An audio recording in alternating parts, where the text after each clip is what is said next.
Paz do Senhor para todos os irmãos, em Cristo Jesus, que Deus os abençoe grandemente. Estamos mais uma vez iniciando mais um momento de ensino da nossa Igreja da Multiforme Graça de Deus, aqui na página do Facebook da Igreja. Que Deus abençoe todos os nossos irmãos que estiver acompanhando. Estamos tratando já de um assunto, né? Estamos a falar sobre o jejum. Nós fizemos a primeira parte, agora nós estamos adentrando a segunda parte deste mesmo assunto, né? Então nós estamos aí a estudar sobre esse tema e na ocasião passada nós já iniciamos falando sobre o propósito do jejum e nós trouxemos aqui o propósito de algumas pessoas lá dos tempos bíblicos, né? Quais foram os propósitos de cada um deles. Colocamos aí o propósito de Davi, o propósito de Daniel, até mesmo de Acabe, de Esther, de Esdras, Neemias, Josafá.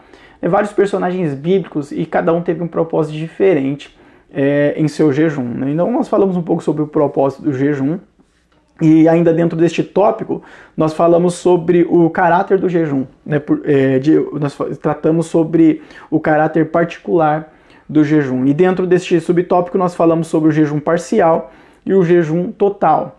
Nós fizemos aí um contraste entre o jejum de Jesus, né, que foi um jejum parcial, onde ele não se alimentou de nenhum tipo de alimento, obviamente, estava jejuando, porém ele utilizou-se de água, nós deixamos isso bem claro no ensino anterior, e em contraste com o jejum de Esther, né, que foi literalmente, aí no caso é um jejum já total, né, que foi literalmente sem nenhum tipo de alimentos e sem água, né, já que o nome é jejum total. Então nós descobrimos que é jejum parcial, que é jejum total, né? Pelo menos nós ganhamos esse conhecimento. Ambos o jejum, tanto total como parcial, é válido diante de Deus, de acordo com o propósito que é posto no nosso coração, que nós colocamos ou que o Senhor Deus ele vem e nos comove a fazê-lo, né? Mais importante é nós estarmos de acordo com o querer e a vontade do Senhor. E aí, com certeza, Deus ele vai receber aquilo que eu tenho a oferecer a Ele. Não existe sim, qual é mais aceito por Deus? É relativo. Vai de cada pessoa, de cada propósito, vai de cada situação, não existe isso. É verdade, é bem a verdade, que é mais sacrificante o total do que o parcial. Isso sem dúvida, né? Mas é muito relativo, tá? Então, ainda dentro deste tópico, que é o propósito do jejum, então nós falamos aqui, o primeiro subtópico, né, que deve ter um propósito, o segundo subtópico, que é o caráter dele, né, e agora estamos no terceiro subtópico aqui, que é que o jejum ele não pode ser contra os preceitos de Deus. Na verdade, tudo aquilo que nós fizermos não pode ser contra os preceitos de Deus, por mais que seja uma coisa que é aprovada por Deus, tá? Tipo, pregar a palavra, um exemplo, né? É uma coisa da parte de Deus, a vontade de Deus, lógico, essa é a vontade do Senhor. Mas se na minha pregação eu estiver indo contra os preceitos de Deus, nas minhas atitudes ali, até mesmo naquilo que está sendo proferido, então obviamente que isso já não é aceito pelo Senhor. Então eu estou fazendo algo que Deus quer, só que da maneira como Ele não gostaria que eu fizesse. Tá? Então nem tudo que é da vontade de Deus vai ser aceito por Ele. Tá? Por exemplo, os sacrifícios, né? Os sacrifícios lá do Antigo Testamento era aceito por Deus? Deus queria isso? Queria. Mas não é porque era algo que Deus queria que Deus ia aceitar todos. Tanto é que o sacrifício de Caim Deus não aceitou. O sacrifício de Saul Deus também não aceitou. Porque era algo de acordo com a vontade de Deus, só que contra os preceitos dele. Então ele estava fazendo algo que era para agradar a Deus, né? Teoricamente, o sacrifício era algo, né, a favor ali da vontade do Senhor. Mas a maneira como ele estava sendo executado, isso não foi viável, não foi aceito pelo Senhor. Né? Do mesmo jeito com Nadab e Abiú ali que levou o fogo estranho, né, perante o Senhor. Ele fez o certo, levar o fogo, acender ali os seus incensários. Isso é bíblico, tinha que acender os incensários. Mas não podia ser fogo de outros lugares, tinha que ser o fogo ali mesmo do tabernáculo. Né? Então eles fizeram o certo, só que de maneira errada. Essa é a verdade. Então o jejum é a mesma coisa. Nós temos que fazer o certo de maneira certa para que Deus aceite. Se nós fizermos o certo, que é jejuar, só que de maneira errada, a probabilidade de Deus não aceitar. Por quê? Porque está sendo feito de maneira errada. Então, o jejum ele não pode ser contra os preceitos de Deus. Por exemplo, um dos pontos aqui, quando nós procuramos jejuar na presença do Senhor, é normal que a nossa saúde ela venha a ser atingida por isso. Isso é comum, isso é natural. O corpo está se abstendo, nós estamos nos abstendo de alimento, então não há alimento para o corpo.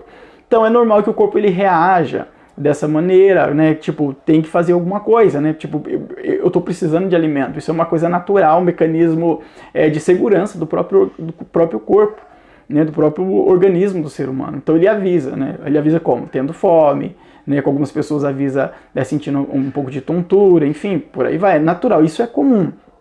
Tá? Então se eu deixar de jejuar só porque eu vou sentir tontura, então eu não vou jejuar nunca, porque isso é comum, pode acontecer com qualquer pessoa, né? Ou eu vou deixar de jejuar porque eu sinto dor de cabeça. Isso é normal, sentir dor de cabeça.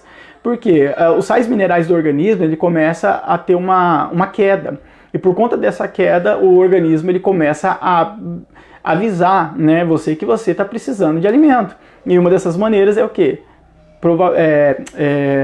Trazendo aí alguns sintomas, tipo a dor de cabeça. Então, dor de cabeça é comum sentir porque os sais minerais do organismo baixou e o corpo está te avisando, ó, precisa fazer alguma coisa.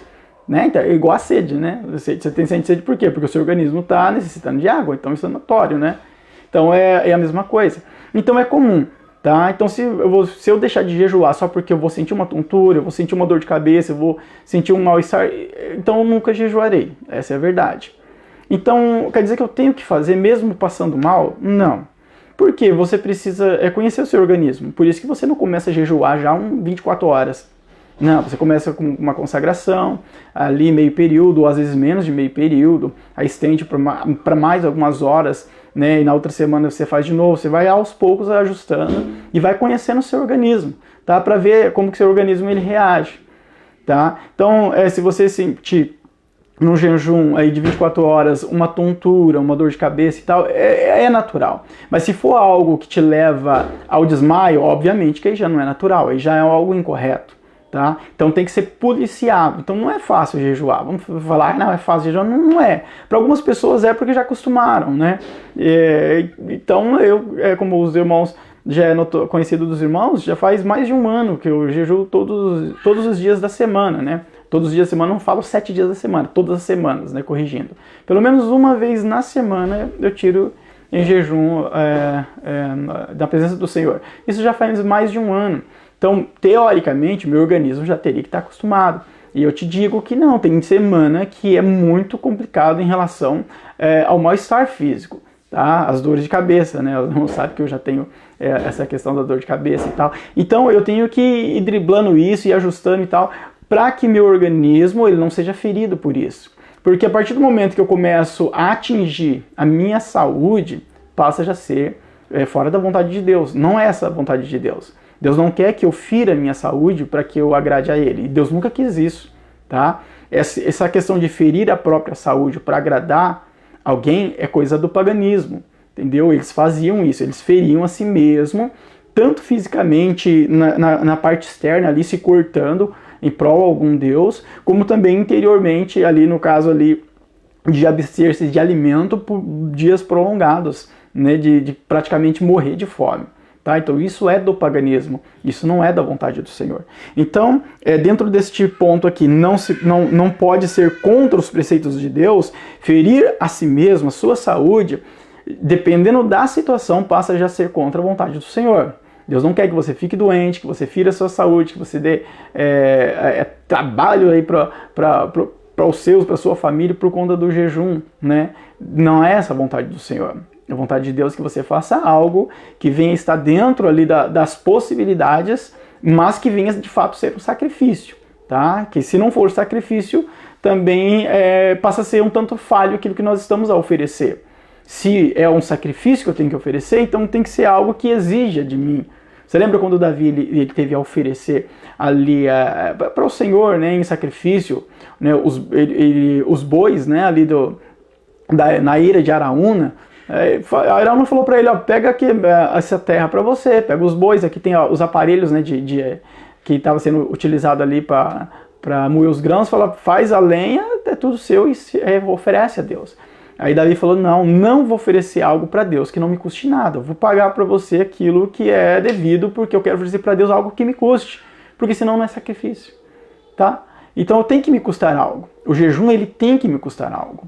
Só que se ele atingir a minha saúde de modo com que me debilite, aí já passa a ser incorreto. Então a gente tem que se policiar nessa questão, tá?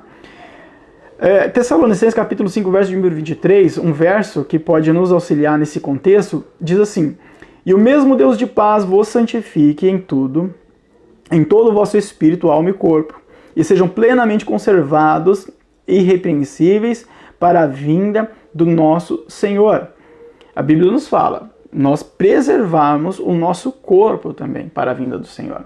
Algumas pessoas acham que preservar o corpo, até antigamente achava que era fazer com que o corpo viesse a se abster da vaidade relacionada a usos e costumes. Não é isso. Não tem nada a ver com questões aparentes de usos e costumes. É que Paulo não está tratando disso. A gente tem que entender dentro do contexto de Tessalonicenses. Parece até que eu estou saindo fora do tema, mas não, tá? Por exemplo, o Alexandre o Grande, que era ali o imperador do, ali do reino grego, no Império Grego, ele era imperador ali, ele faleceu sem... vamos retornar um pouquinho para a gente entender. Depois do Império Babilônico veio o Império Persa, e depois do Império Persa, né, os medos e os persas, veio o Império Grego, depois do Império Grego o Império Romano. Antes de vir o Império Romano, nós estamos agora no período interbíblico, ou intertestamentário, que é entre o livro de Malaquias e o livro de Mateus, os acontecimentos de Malaquias, os acontecimentos de Mateus, que é o período de mais ou menos 400 anos, que houve silêncio, que Deus não usou nenhum profeta, ninguém escreveu nenhum livro, canonicamente falando, enfim. Dentro deste período, aconteceu várias reviravoltas dentro da história.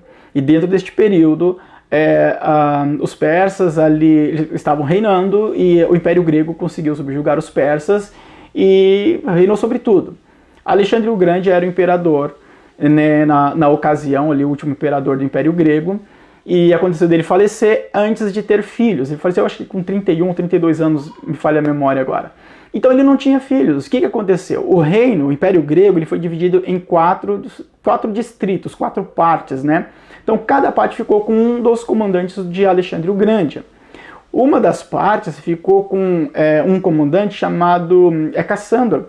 E Cassandro, e justamente nessa parte que ficou com Cassandro, estava Tessalônica, que na verdade na época nem se chamava Tessalônica ainda, chamava Terme, que significa no original águas térmicas, águas quentes, né? Águas termais, águas quentes.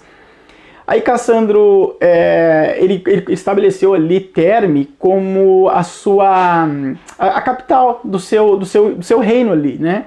Um dos 4 distritos que foi dividido.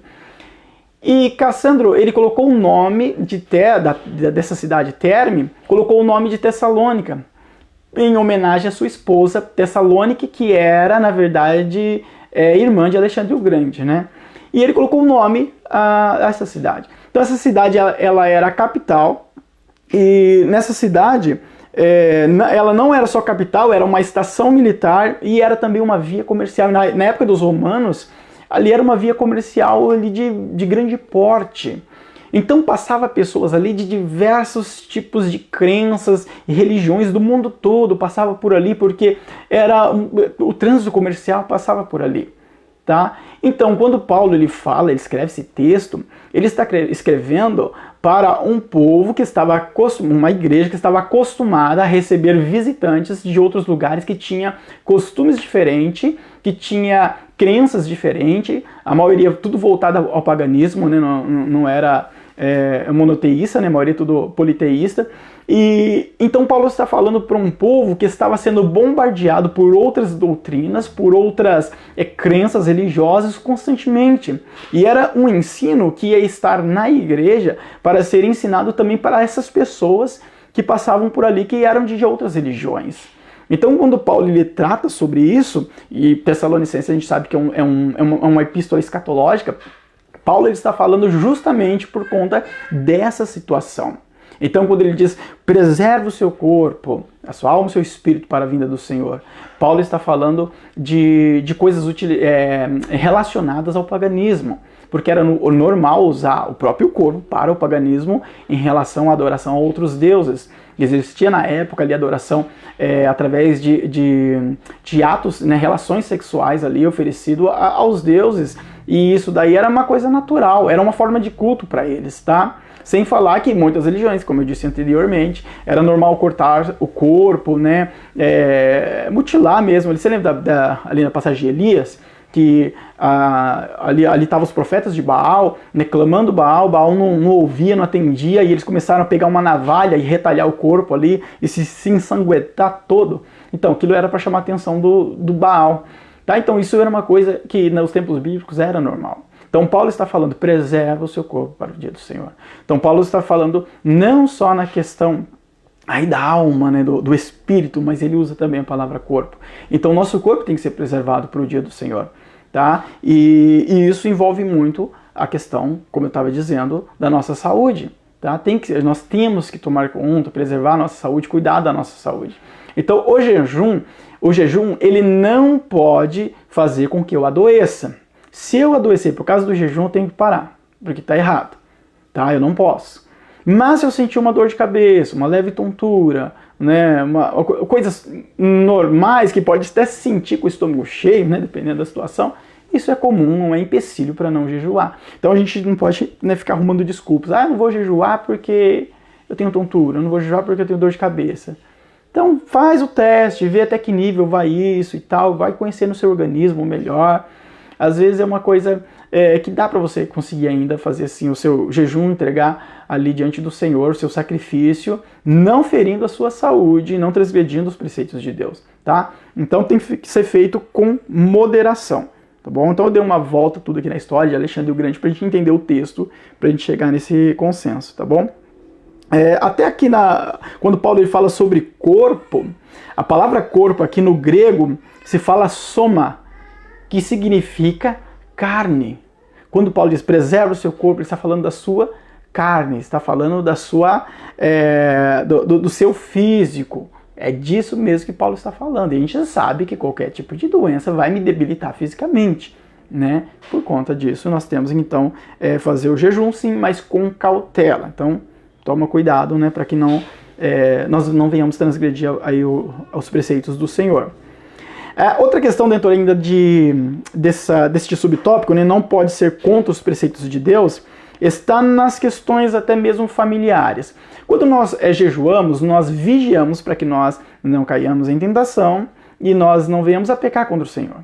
Aí alguém pode falar assim, mas espera aí, então quer dizer que quando não está jejuando não precisa? É óbvio que precisa, porque a nossa salvação depende disso. Né? Jesus bem disse, vigiai, né? Não sabeis a que hora vem e tal.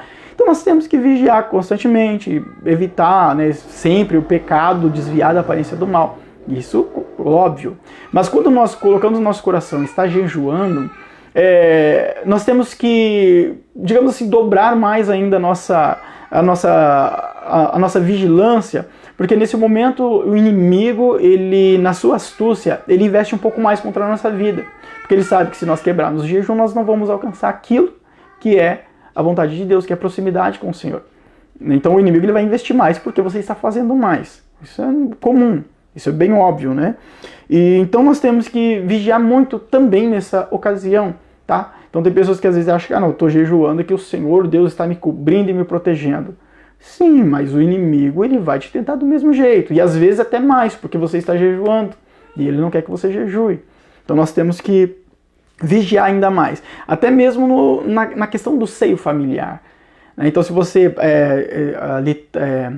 está num ambiente familiar onde existe muita discórdia, muita briga, muito atrito, sabe? Então são coisas assim que você deve evitar e tirar, reservar-se em um canto, em um quarto, né, para que você tire o seu jejum e então não venha a ser atingido por essas coisas.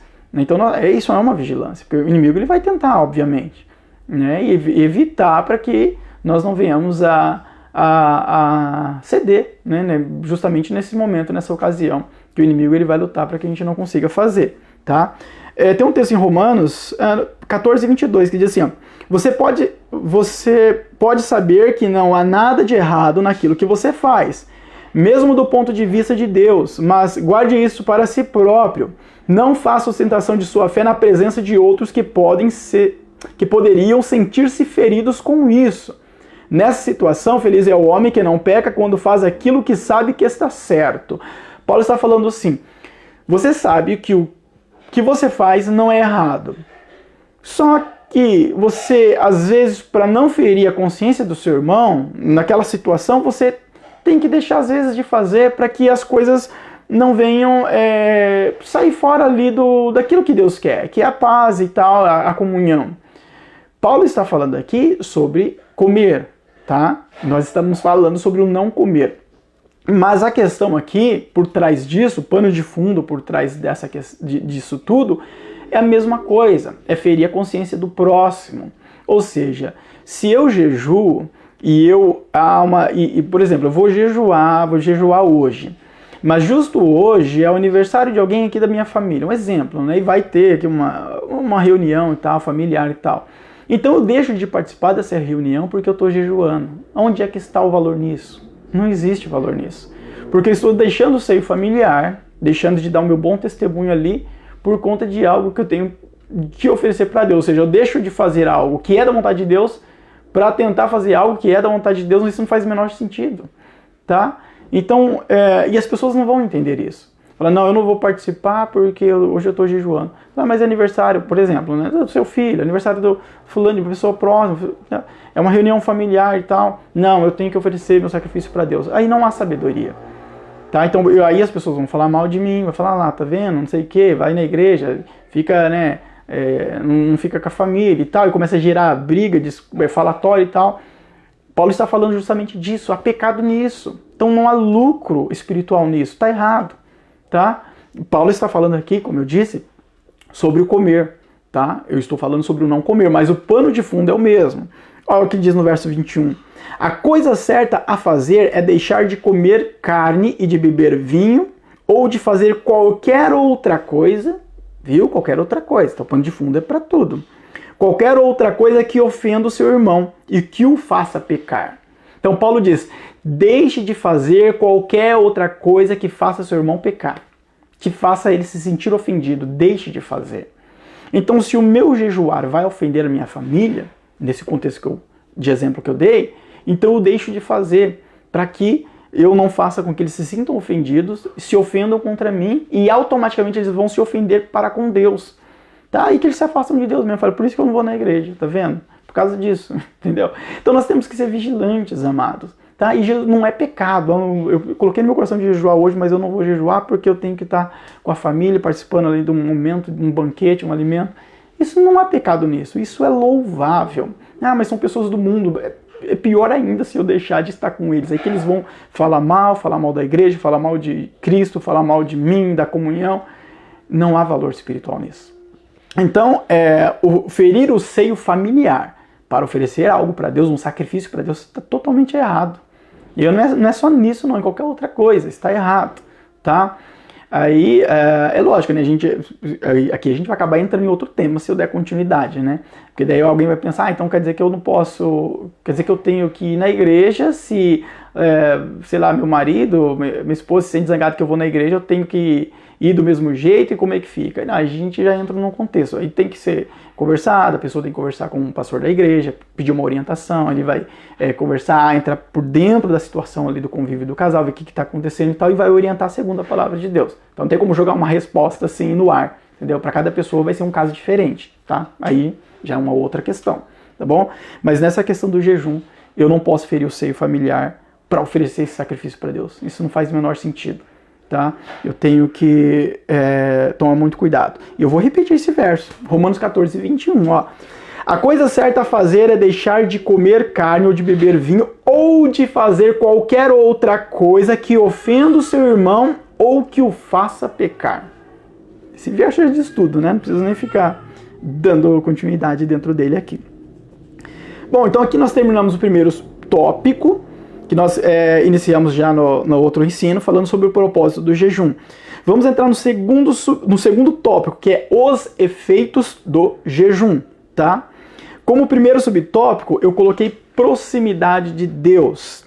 Este é um dos efeitos do jejum. Eu tenho mais proximidade do Senhor quando eu jejuo. Tem um texto lá em Mateus 9, 14, 17...